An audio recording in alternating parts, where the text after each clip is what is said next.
Hello everybody and welcome back once again. I noticed with the first video that the sound wasn't that good actually, and I hope I have improved that now so you can hear me better.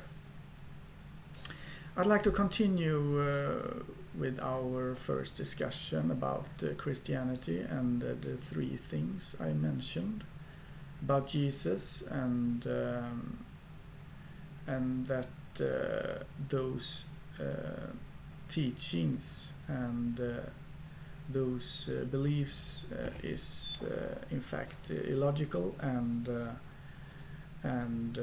not very loving actually. So the first thing I mentioned was that I compared it with a parent and what a parent would do. So let's assume, no, not assume, it's a fact actually that God is our real parent and we are all children of God or God's children. So that means that we are all brothers and sisters. So Jesus is our brother, you are my brother or sister, and vice versa. And our parents would like to have a relationship with us. That's God's longing, in fact. So he doesn't want a relationship just with one person, but with all his children. So when it comes to Christianity and they see Jesus as a God and someone who is a spokesman for God, or it wasn't what Jesus would have wanted. He wanted us to realize that we all could receive God's love and become as him.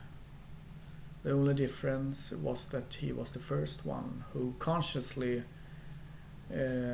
received God's love and became at one with God at the age of 30, in fact. So he wasn't at one with God when he was born. He had to work through his emotional injuries, and it took him 13 years to do so before he became at one with God. And what he wanted to show us was that we could do the same thing. So if you want to know God and if you want to have a relationship with God, you have to talk to God and you have to be curious and ask him what you like to know. That's the only thing. You don't have to go through Jesus, and that's not what God wants you to do. In fact, he wants you to talk to him directly. Yes. So that's what I meant when in my first video when I spoke about that he was our parent and what would a real parent do for his children. He wouldn't have one child talk to him. He wants everyone to talk to him. So that was one thing. The other thing was that he didn't die for our sins. That is very illogical and not very loving, because that would mean that you don't have to do anything. Just surrender yourself to Jesus and everything will work out just fine.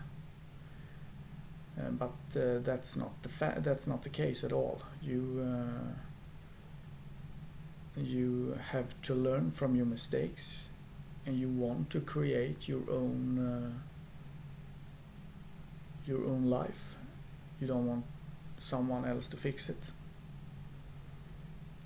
So what you have created, you also have to undo if it's unloving things. But like I said, it's convenient, and you don't have to do anything. Just surrender yourself to Jesus and be happy. But as you know, it doesn't work that way. So yeah.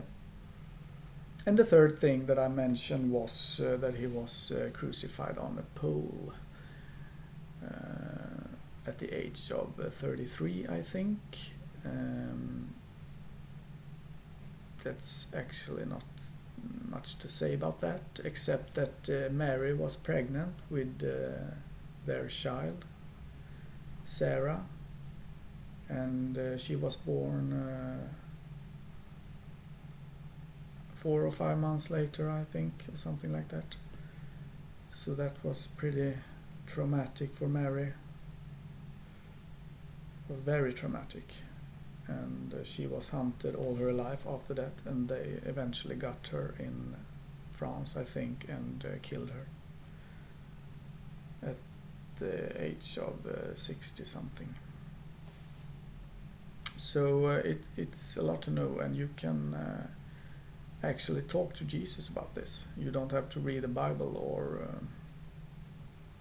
or hear it from someone else. You can hear it directly from Jesus. Okay, short video, but see you soon. Bye bye.